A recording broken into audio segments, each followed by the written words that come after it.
Hello, my name is Araceli Dominguez, and for my online teaching and learning project, I'm going to be talking to you all about Google Classroom. As an educator, student success is key in any classroom environment. Google Classroom accounts for student success and facilitates communication in a variety of ways. For example, communication is enhanced by using Google Calendar, which allows you as the teacher to post updates that all your students will be able to see. You can post updates in the form of comments on the streaming tab.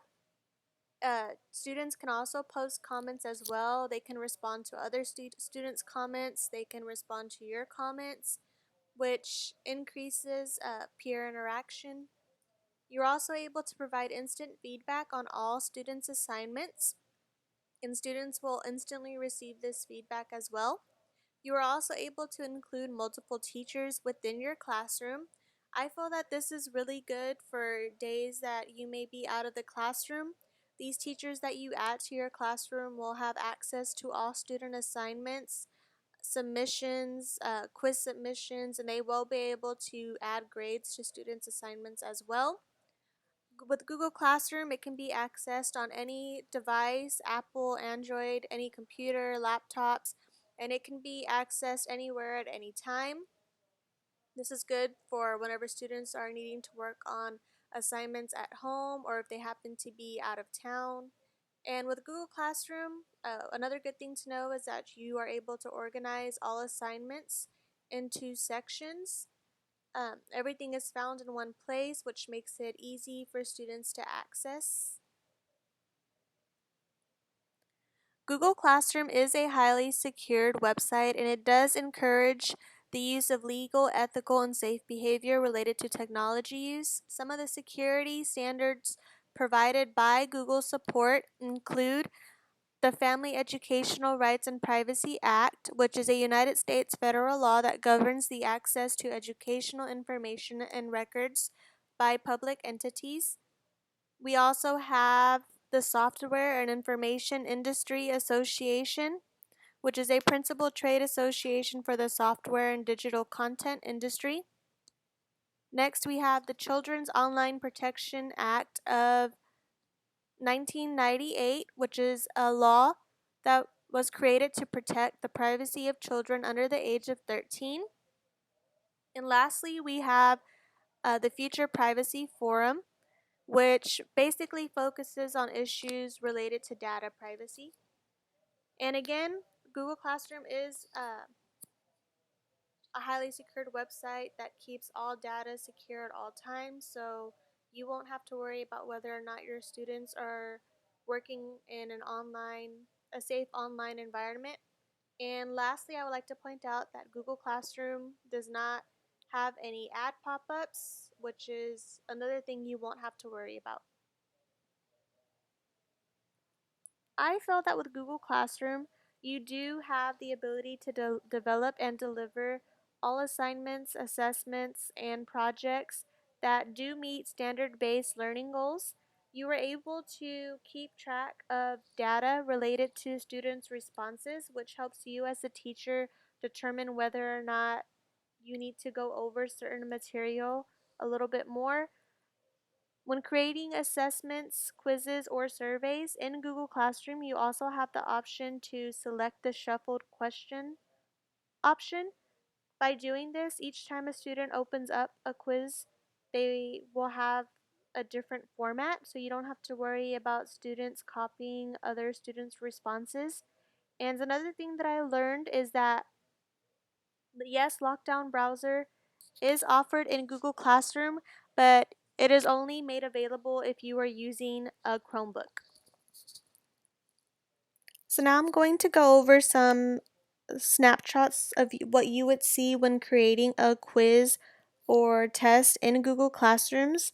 Under Settings, you have a General Presentation and Quiz tab. Under the General tab, these are some of the options that are provided to you. So you can see here you have the option of collecting students' email addresses each time they start a quiz. You can decide whether or not you want students to have the option to edit after submissions and have access to their summary charts. Under the presentation tab, here's the option for the shuffle question order. You can decide whether or not you want students to have the ability to view their progress at the top of their quiz. Under the quizzes tab, this is where you would have the option to select whether or not you want to use the lockdown browser. And again, this is only made available if you are using a Chromebook.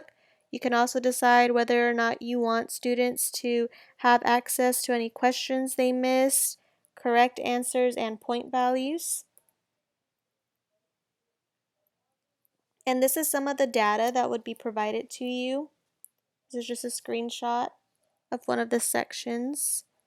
So again, you'd be able to see how many students got each question correct.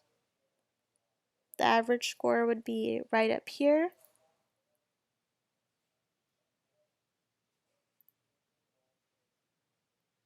Google Classroom does enhance engagement within the classroom. You are able to keep your learners interested in all course content at all time by including various add-on tools and gaming devices such as Classcraft, Nearpod, Powtoon, and YouTube, which are some of the add-on tools that I included in my Google Classroom. I also provided students with instructions on how to download a mobile learning app known as Goose Chase, and I also included the code for that as well in my Google Classroom. With Google Classroom, you are able to provide students with immediate feedback on all assignments. This allows students to see what they did wrong and what they did right and what they can do to fix certain mistakes on their assignments. And lastly, Google Classroom is available on all smartphone devices. So I feel that most of my course colleagues are already familiar with add-on tools such as Kahoot and Nearpod. So I thought I would introduce you all to a mobile learning app that I was first introduced to this past school year, known as Goose Chase. With Goose Chase, you are able to assign tasks to your students in the form of a scavenger hunt. Students can submit tasks in the form of a text submission, photo, or video, and that is up to the teacher. Students can see their rankings, they can see how many points they've earned for each submission. Since it is happening in real time, you as a teacher have the ability to either deduct points or add points to student submissions. I also included a snapshot of one of the tasks I submitted here on the right in the form of a picture. I really enjoyed Goose Chase, and I feel that you all will enjoy Goose Chase in your classrooms as well. So now I am going to take you all to my Google Classroom. I'm just going to show y'all some of the recent add-on tools that I included. So again, here is where I included instructions for the mobile learning app, Goose Chase, and I also provided the code for the Goose Chase activity as well. I also included a Powtoon video on parts of speech. I really liked utilizing Powtoon. It is very different from PowerPoint. You were able to create presentations in the form of a video, and it's something I feel that all students will enjoy. And again, I did create a Nearpod lesson as well, so all students would have to do is click the link and it would take them straight to the Nearpod lesson. And here's where all my quizzes would be.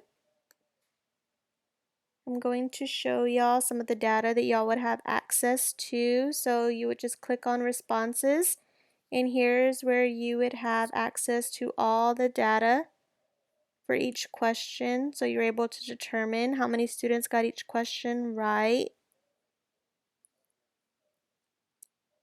And I also included a survey in my Google Classroom for my course colleagues to complete, and I did receive positive feedback on all the questions. I really liked using Google Classroom. and I know that I will use it in my future classroom. And lastly, I would like to thank all of my course colleagues who did participate in my Google Classroom. I really, really appreciate it. And I hope that I was able to provide some new useful information to you all that y'all can use in y'all's current and future classrooms. Thank you for watching.